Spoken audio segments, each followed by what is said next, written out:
오늘은 이제 박정희가 5대 대통령 되는 것부터 시작해서 유신체제라고 해서 그것이 어떻게 나왔는지에 대해서 이제 보고 할게요. 여러분, 우리 4.19 혁명으로 인해서 이승만은 하야를 하게 되고, 그리고 이제 장면 내각이 등장을 합니다. 이러한 장면 내각은 4.19 혁명의 혼란을 좀 수습해 줄 줄 알았지만 그러지 못하게 되고, 이러한 혼란의 와중에 이러한 혼란을 우리가 진압해 주겠다, 해결하겠다 하면서 당시에 육군 소장이었었던 박정희가 쿠데타를 일으키게 되죠. 그게 바로 5.16 군사정변이었습니다. 그래서 이 5.16 군사정변으로 기존에 있었던 내각 책임제에서 대통령제로 바뀌게 되고, 그리고 이제 국회 또한 양원제에서 지금의 체제였었던 이제 단원제로 바뀌게 됩니다. 그래서 박정희는 그걸 바탕으로 해서 민주공화당을 창당을 했어. 그리고 그 민주공화당을 통해서 대통령 선거에 나왔고 결국에 당선되게 됩니다.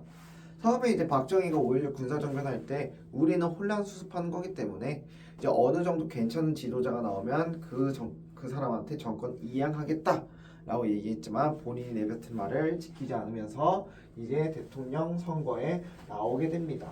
그리고 이렇게 나왔었던 박정희는 윤보선과 대통령 선거에서 붙게 되고, 박정희가 승리를 하게 됩니다.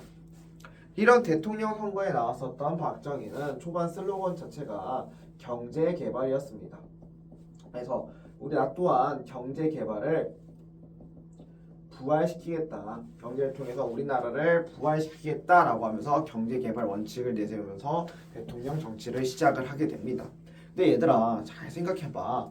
지금 우리나라는 6.25 전쟁이 끝난 지도 얼마 안 됐었고, 그리고 그런 상황 속에서 돈을 벌 수 있을 만한 소재도 없었어. 즉 나라의 국고 자체가 없었단 말이야. 그럼 일단 경제 개발을 하려면 뭐가 필요해? 계속해서 돈이 필요하지. 그러니까 박정희도 그 생각을 했던 거야. 자기가 필요한 이 돈을 어떻게 끌어올까 하다가 주변 국들한테 도움을 요청하기로 결정을 했던 거지. 그래서 그 도움을 요청할 국가가 두 곳이 있었어요. 첫 번째는 미국이었고요. 두 번째가 일본인 거야. 그래서 지금 일본 먼저 볼게요. 어쨌든 우리는 이 경제 개발을 하려고 위해서 뭐가 필요하다? 그렇지, 자금이 필요하다. 처음에 이 자금 필요했었고 SOS 쳤던 곳이 바로 일본이었어. 그럼 왜 하필 일본이었었냐? 이때 미국이 원했던 것도 있었어. 이승만 시대 때부터 미국은 일본과 계속해서 친하게 지내라는 뉘앙스를 보였었고 압박을 했었단 말이야.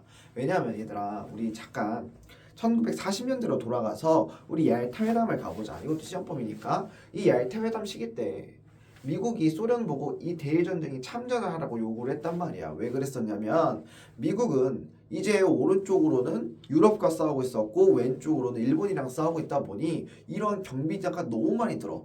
그래서 이러한 경비를 어느 정도 축소하기 위해서 다른 나라를 끌어들였단 말이야. 그리고 그렇게 끌어들였던 게 바로 소련이었지. 이때도 마찬가지였던 거야. 얘네가 계속해서 경제 개발을 하고 있었고 이걸 붓고 있는 상황이었었어. 그러다 보니까 이게 군비도 너무 많이 들었었고, 그리고 이때 이것과 더불어서 미국이 이제 원조에 대한 체계를 바꾸게 돼. 무슨 얘기냐면은 당시에 이제 미국에는 케네디가 이제 등장을 했어. 미국에 이제 케네디라고 해서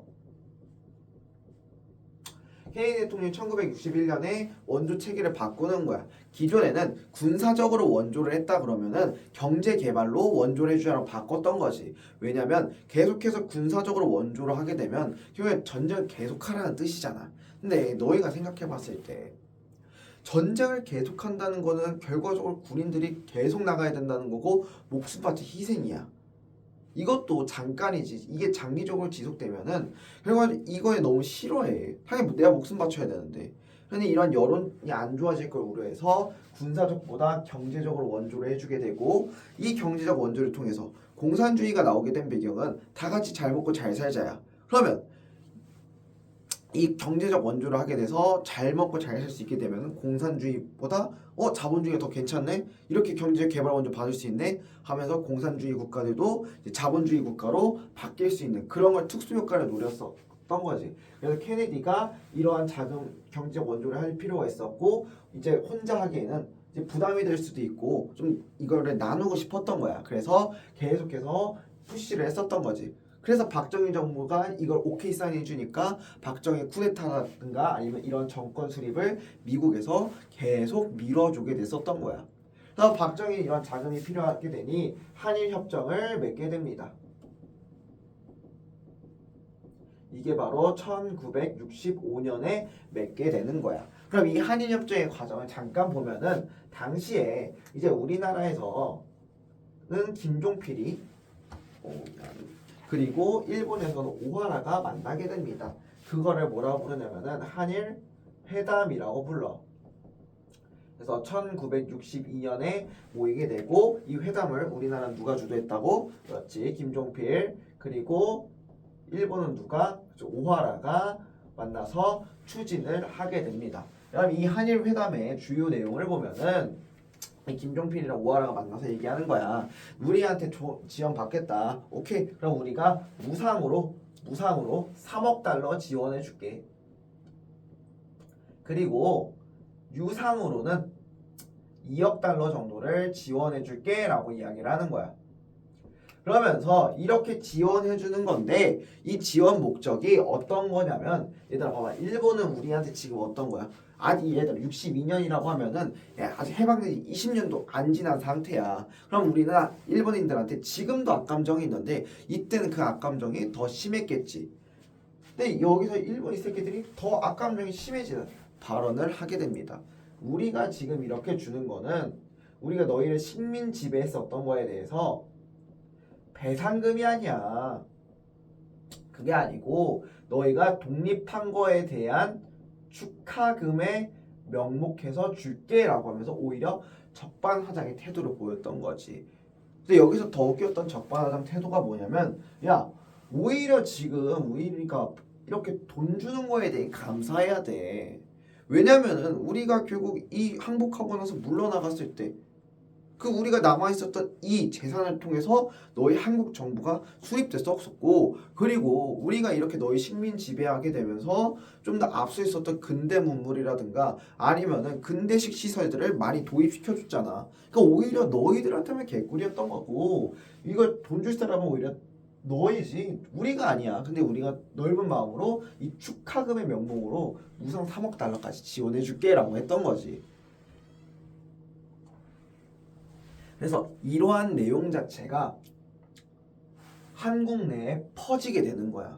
그러니 당연히 이러한 내용이 퍼지게 되니 한국 내에서는 무슨 지금 벌써 일본과 회담을 맺냐 하면서 시위가 일어나게 되고 그 시위가 바로 6월 3일 날 있었던 6.3 시위입니다. 그래서 이 6.3 시위에서는 이런 얘기를 합니다. 이때 학생들이 주도하에 시위하게 되고요. 이 학생들이 외칩니다. 이것은 우리한테 명백한 굴욕적인 외교다. 왜냐면 오히려 우리가 지금 사과받아야 되는데 적반하장으로 독립 축하금이란 말을 듣고 있으니 이것은 굴욕적 외교이고 그리고 우리는 이러한 외교에 반대합니다. 그리고 지금 이 정권도 미친놈이야. 지금 정권은 오히려 반일하는 것도 모자라서 친일 정권을 하고 있으니 이 정권에서도 우리는 반대합니다 라고 하면서 학생 시위가 커지게 일어나게 됩니다. 그리고 얘들아 이건 여담인데 이 6.3 시위를 주도했었던 주도자들 중에서 조금 유명했었던 사람이 누구였냐면은 우리나라의 역대 대통령 중 한 명이었었고 박정희의 딸인 박근혜와 이제 전당대회에서 많이 붙었었던 이명박이 이 학생 시위까지도 주도를 하게 됩니다. 그러니 박정희 정부는 이러한 것들을 이 반대했던 걸 억누르기 위해서 계엄령을 선포를 하게 되고요. 이 계엄령 선포를 통해서 이 시위를 억압하게 됩니다. 그리고 이렇게 억압하고 나서야 이제 한일 협정이 1965년에 이렇게 체결이 되게 되는 거죠. 이해됐죠? 그러니까 어쨌든 간에 이렇게 할 수 있었던 배경 중 하나가 뭐냐면은 미국이 원했던 것도 있었어. 그리고 이승만 정권 때부터 계속해서 푸시를 했지만은 이승만이 그걸 잘 듣지는 않았었어요. 그러니까 오히려 이것 때문에 박정희가 그 군대 내에서 쿠데타 준비하고 있었고 그 쿠데타를 미군이 보고만 있을 생각까지 있었다고 합니다. 미군 자체가 하지만 그 우선 잠깐 이제 중지하라고 했었고 그리고 나서 이 4.19 혁명으로 이승만이 물러나게 됐고 그리고 박정희를 지지해줬던 원인 중 하나가 이런 한일 관계를 개선하고 했던 거야. 그러면 박정희는 이게 왜 했었냐? 얘네가 일본을 좋아해서 꼭 그런 건 아니야. 왜냐면 미국의 말을 잘 들으면 미국이 경제적으로 원조해 주니까. 얘는 지금 이 경제 개발을 성공시키는 게 좋았고 가장 중요했었고 이걸 성공시키고자 자금을 받고 싶었거든. 그러니까 계속해서 미국 말을 듣고 한일 수교를 체결을 했던 겁니다. 그리고 이렇게 미국 말 잘 들으면서 이제 한국과 미국의 관계는 되게 좋아지게 돼. 그리고 이 관계가 더욱더 탄탄해지고 강화되는 파병 하나가 있었습니다.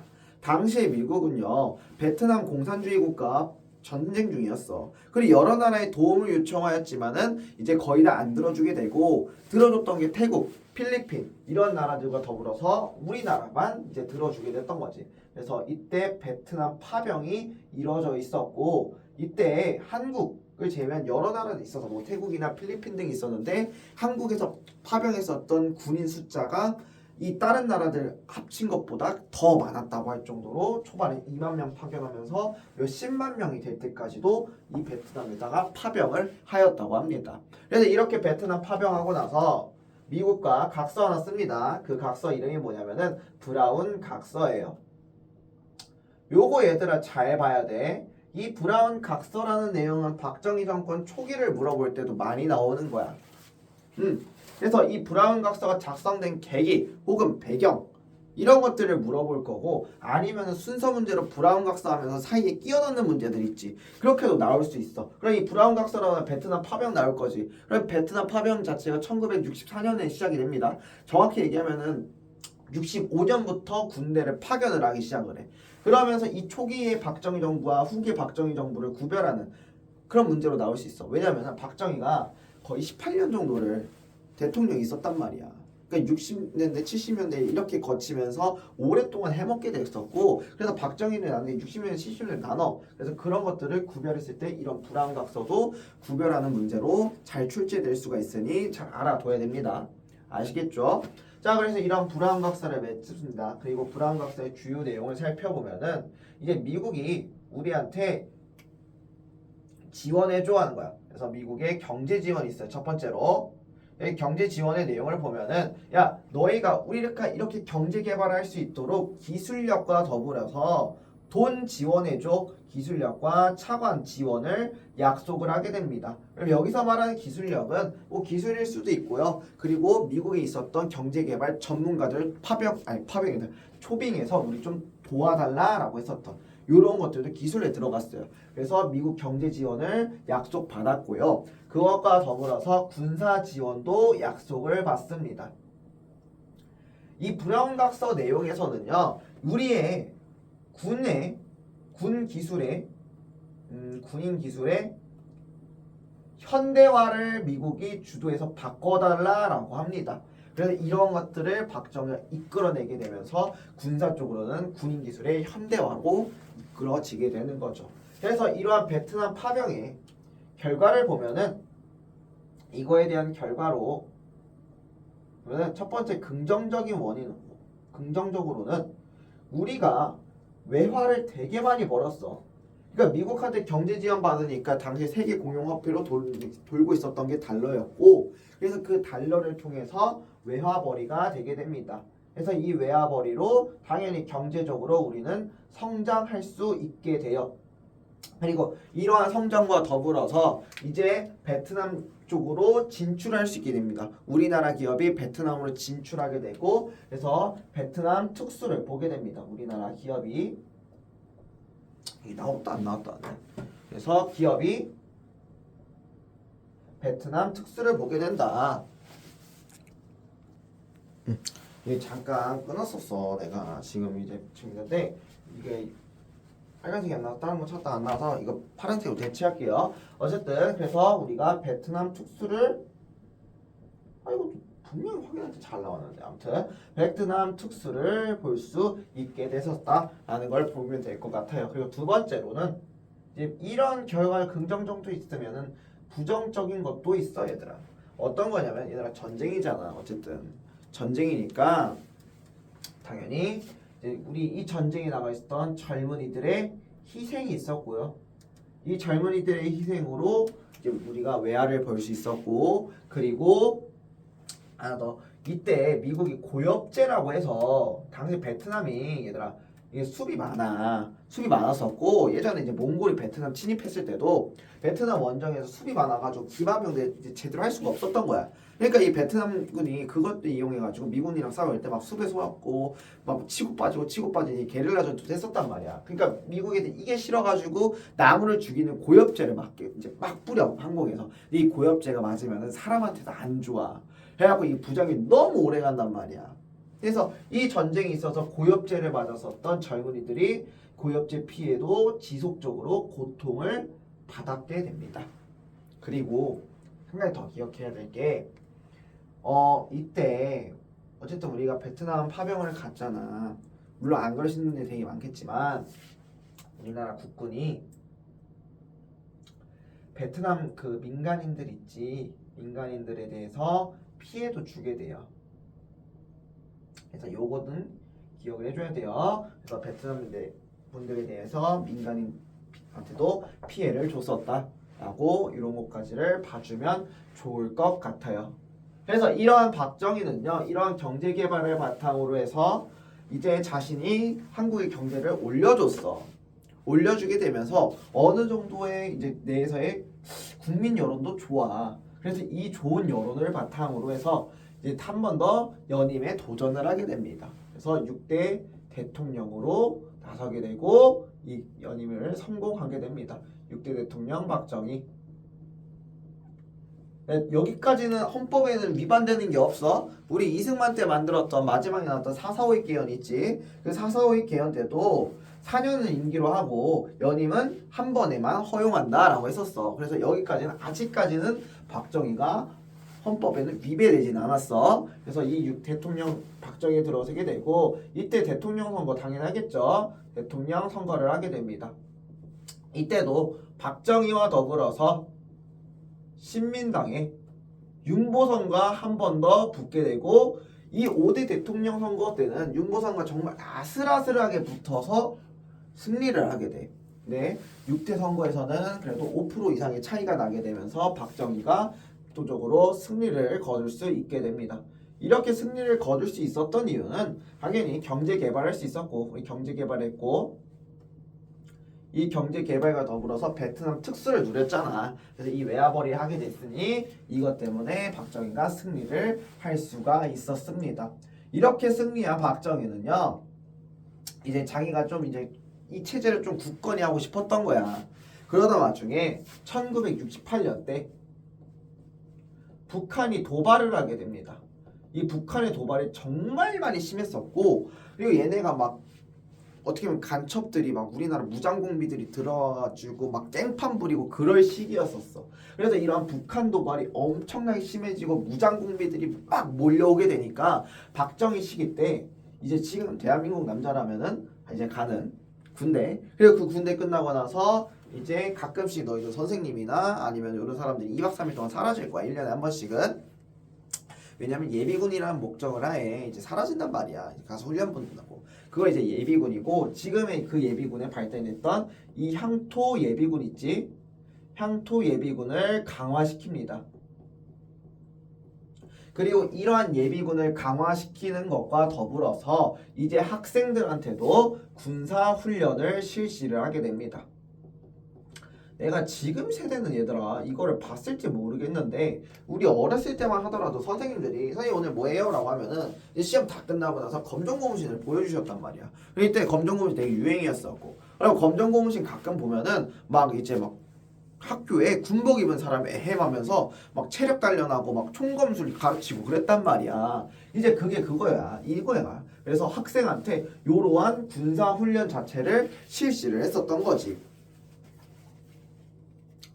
이렇게 군사훈련을 실시를 하게 되고 그리고 좀 더 박정희가 생각했을 때 우리가 지금 이렇게 나라적으로 발전하고 있는데 교육적으로는 되고 있는 토대 자체가 없다라고 생각을 했던 거야. 그래서 교육적으로 뭔가 우리가 나아갈 방향성이라는 목적이 이게 확실하게 있어야 학생들도 본격적으로 교육시키고 할 텐데 이러한 것들이 없으니 아쉽다라고 해서 이제 박정희 시기 때 헌장 하나를 발표를 하게 됩니다. 이게 바로 국민교육헌장이에요. 뭐라고? 국민교육헌장을 이때 발표를 하게 됩니다.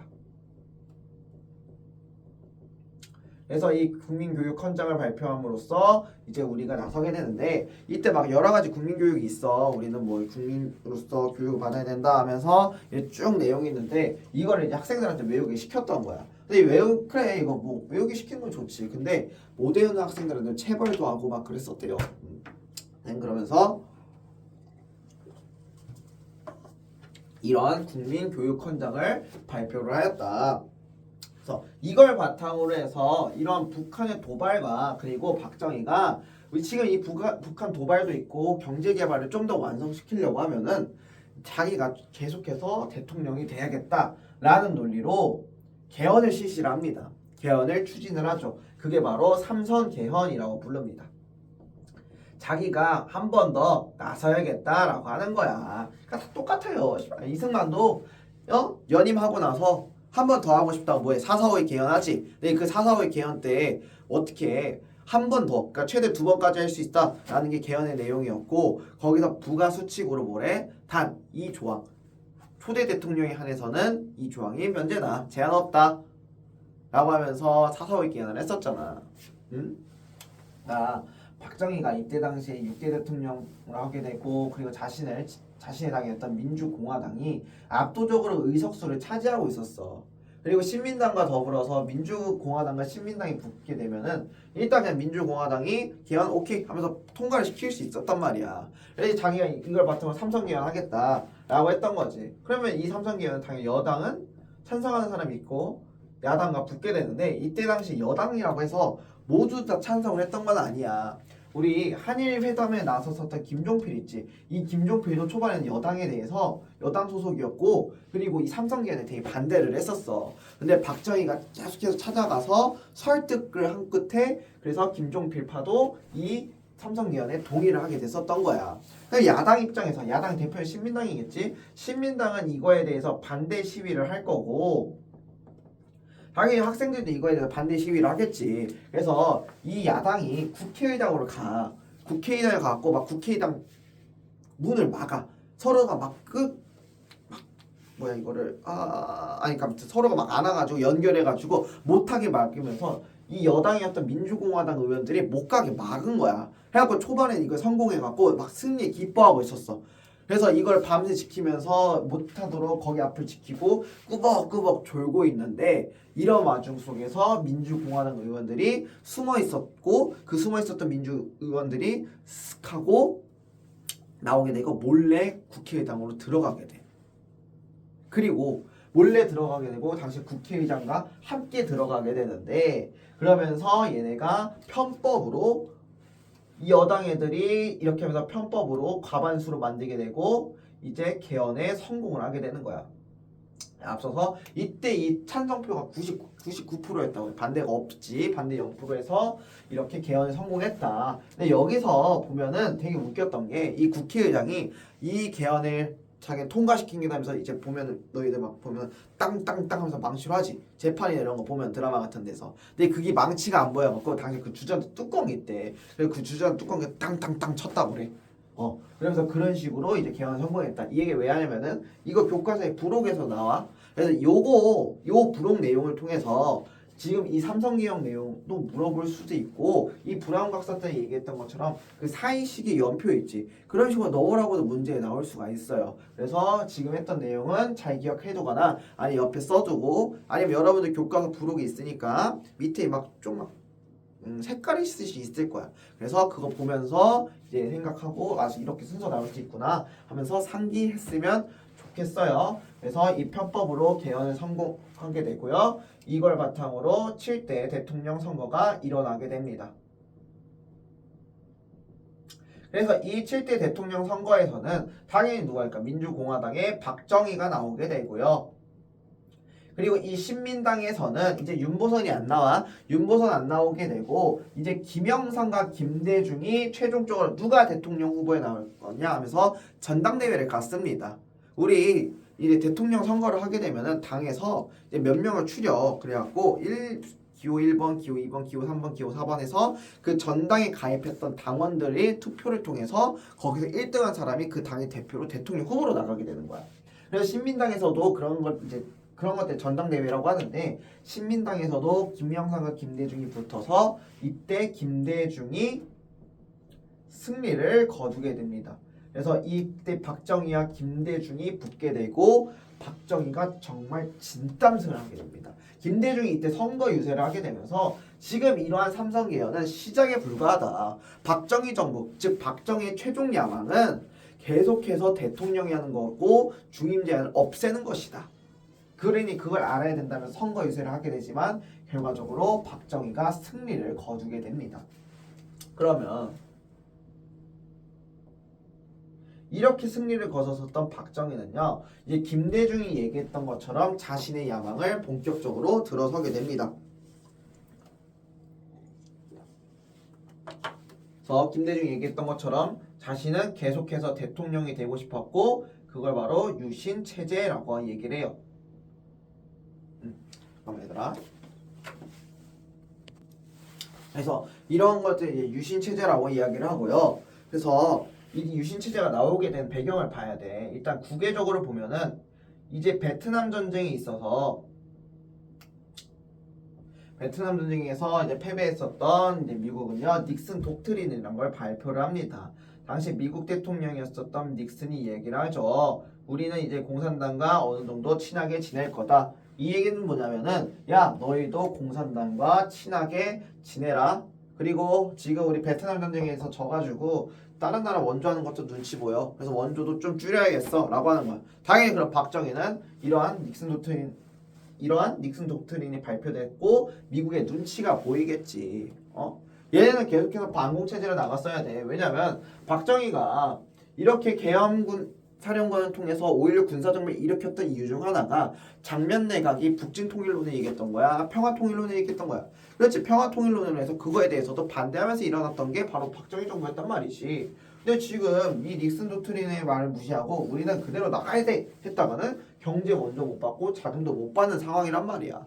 그러니 이 닉슨 도트린의 말대로 그럼 우리 북한과 친하게 지내야겠네 라는 생각을 하게 됐었고 또 이러한 닉슨 도트린의 말을 무시할 수가 없었던 게 국내적으로 이때 경제가 침체되기 시작을 해요.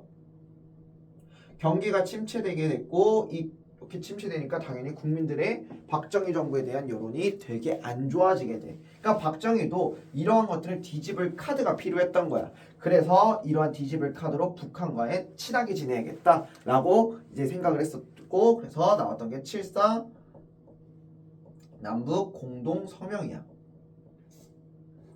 이때 당시에 이제 이 7.4 남북공동성명이 1965년에 나오게 됩니다. 이렇게 나왔었던 남북공동성명은 이제 우리가 분단된 지 어떻게 보면 얄타회담의 기준에 38도선의 기준으로는 20년 그리고 6.25 전쟁의 기준으로는 15년 정도가 됐단 말이야. 그러니까 이제 사람들도 북한과의 이제 소통이 원했고 통일을 원했단 말이지. 그래서 평화 통일을 원칙으로 해서 남북 공동성명이 발표됐고 이걸 통해서 자신들의 여론을 바꾸고 싶었고 실제로 어느 정도 바뀌게 됩니다. 그리고 미국이 북한과 친하게 지내라라고 하니까 이걸 통해서 겉면으로라도 북한과 친해지는 모습을 보이게 되면서 그래도 어느 정도의 경제 원조는 그대로 받을 수 있게 되는 상황까지 오게 됩니다. 그래서 이러한 것들을 바탕으로 해서 여기다 배경을 적었어야 했는데 첫 번째 배경 이걸 바탕으로 이제 이러한 좋아진 여론을 바탕으로 박정희가 새 헌법 개정에 나서게 됩니다.